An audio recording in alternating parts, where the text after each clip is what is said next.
Hello students, welcome to my YouTube channel. तो चलिए देखो स्टूडेंट्स, स्टार्ट करते हैं एफ बीकॉम सेमेस्टर नंबर 1, जिसमें एनईपी स्टूडेंट्स है। एनईपी और जो स्टूडेंट्स एटी केटी वाले हैं जो नॉन एनईपी में है, ठीक है, उनका भी यही पेपर रहेगा अगर इकोनॉमिक्स के एग्जाम वो लोग दे रहे हैं एटी केटी। तो रेगुलर और एज वेल एज जो आप ओल्ड स्टूडेंट है नॉन एनईपी, तो उनका सेम सिलेबस और सेम पेपर पैटर्न रहेगा। तो देखो, सबसे पहले मैं आपको एक चीज डिस्कस करके बता देता हूँ कि मैं जो यहाँ पर आपको जो 5 या 6 मिनट इस लेक्चर के अंदर जो भी मैं आपको बता रहा हूँ उसको ध्यान से समझिए। बहुत काम आएगा एग्जाम में। ठीक है, सिर्फ इम्पोर्टेंट के लिए ये वीडियो मत देखा करो। ठीक है, इम्पोर्टेंट में भी कई बार कुछ ऐसी एडवाइस होती है जो हम आपको प्रोवाइड कर रहे हैं यहाँ पर, उसको समझिए। अब देखो, यहाँ पर मैंने कुछ शॉर्ट क्वेश्चन लिया। अब ये शॉर्ट क्वेश्चन क्या है, तो एक बार समझो। शॉर्ट क्वेश्चन जो है वो कई बार क्या होता है, ऐसा नहीं है कि 15 में से ही आएगा। आप जब लॉन्ग क्वेश्चन पढ़ते हो ना, तो लॉन्ग क्वेश्चन में से बहुत सारे ऐसे पॉइंट होते हैं जो आपको शॉर्ट क्वेश्चन के अंदर पूछा जाता है। ठीक है, और यहाँ पर जितने भी आपको शॉर्ट क्वेश्चन होंगे वो शायद अगर आपके बुक्स के अंदर एकदम से नहीं भी मिले ना, तो आपके लॉन्ग क्वेश्चन जब आप पढ़ते हो वहां पर बीच बीच में इस टॉपिक को कहीं ना कहीं वो लोग लिखा होता है बुक्स के अंदर।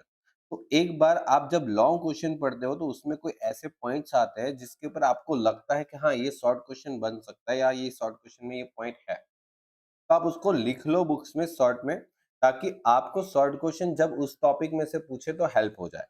और ध्यान रखो, short question always long question के अंदर से ही बना के पूछेंगे। जैसे यहाँ पर देखो, सबसे पहला पॉइंट है फॉर्मूला ऑफ डिस्काउंटिंग। अब देखो, ये फॉर्मूला ऑफ डिस्काउंटिंग पता है, ये डिस्काउंटिंग का पूरा एक शॉर्ट नोट भी है, डिस्काउंटिंग मेथड का। तो वो भी एक अच्छे से याद रख लो, ताकि ये शॉर्ट नोट के साथ साथ ये फॉर्मूला भी आपको यहाँ पर लिखनी है।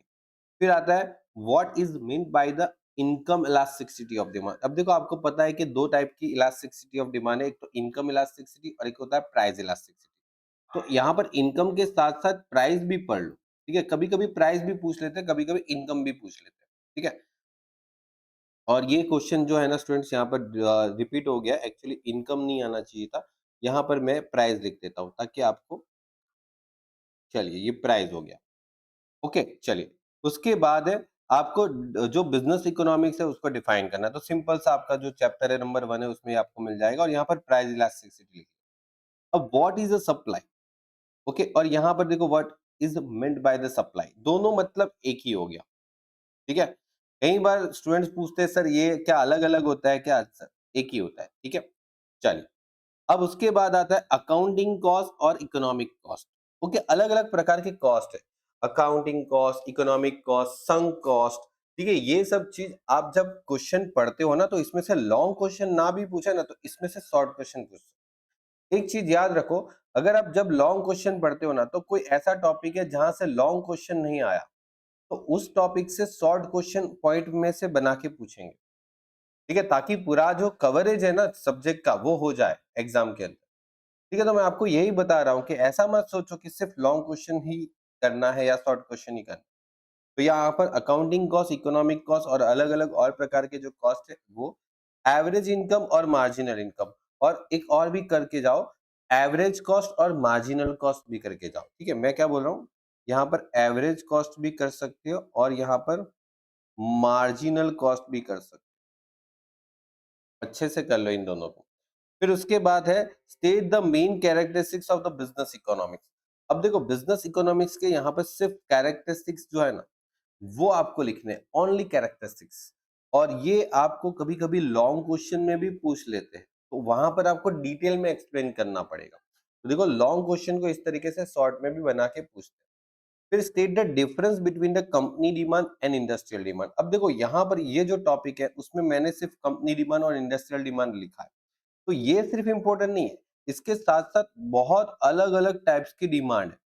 ठीक है, बहुत अलग अलग टाइप्स की डिमांड है। ठीक है, जैसे कि इंडस्ट्रियल डिमांड और कंपनी डिमांड तो यहाँ पर है ही है। ठीक है, एक पेरिसेबल मतलब पेरिसेबल गुड्स की जो होती है वो डिमांड है। ठीक है, मतलब ड्यूरेबल गुड्स है। ठीक है, फिर नॉन ड्यूरेबल गुड्स है।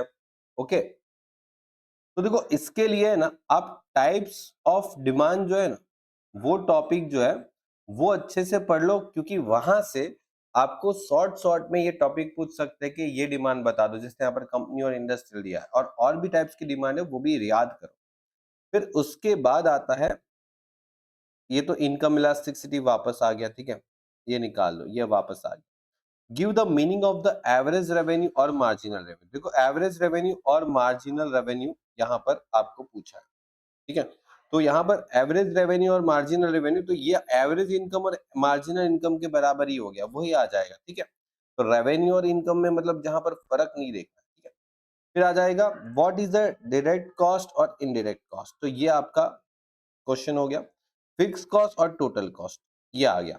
अब इसके अलावा आपको बहुत सारी और भी टॉपिक है, जैसे अपॉर्चुनिटी कॉस्ट क्या है, ठीक है, ये भी कर लो। अपॉर्चुनिटी कॉस्ट भी एग्जाम में पूछते हैं, ठीक है।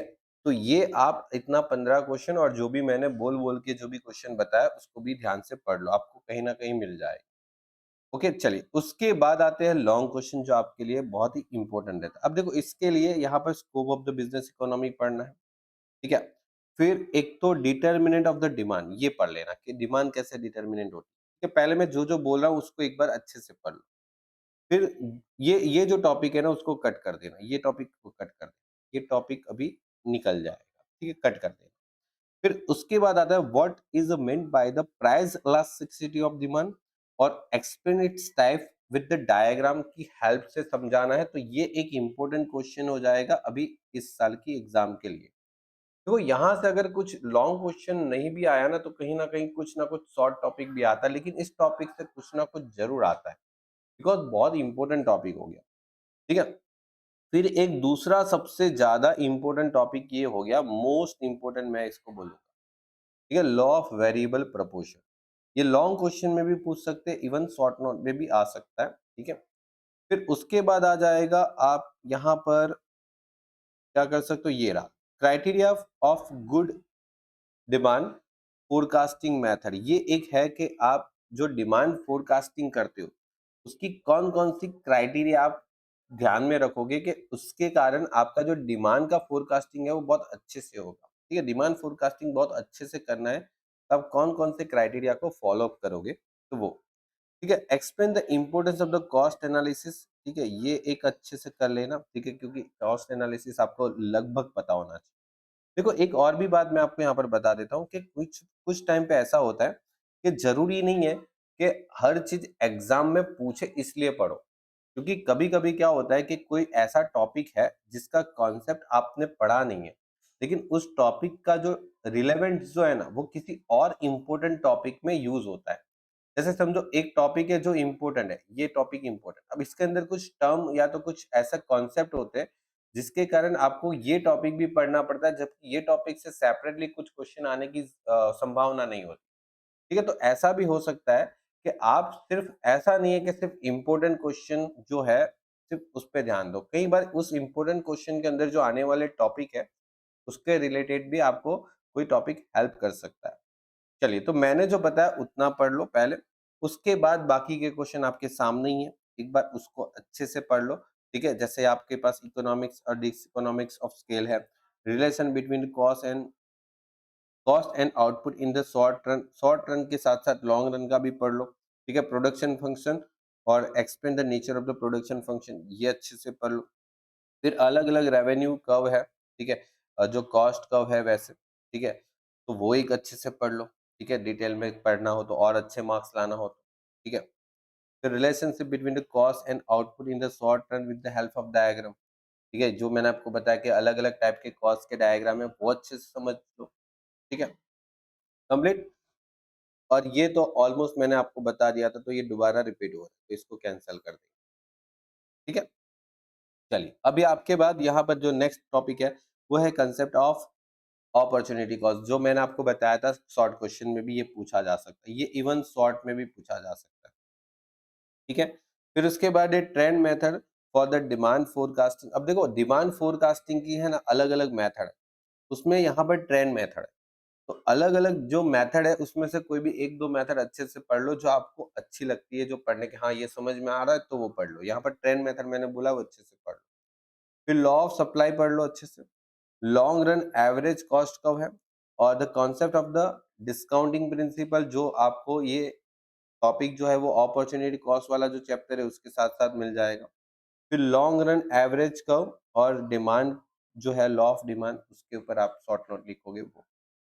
ठीक है? तो ये आपके टॉपिक है। अब ये टॉपिक में से कई बार शॉर्ट क्वेश्चन भी बनाया जा सकता है, लॉन्ग क्वेश्चन भी बनाया जा सकता है। ठीक है? तो इतना अच्छे से पढ़ लो, बाकी सब wish you all the best for your exam. Okay?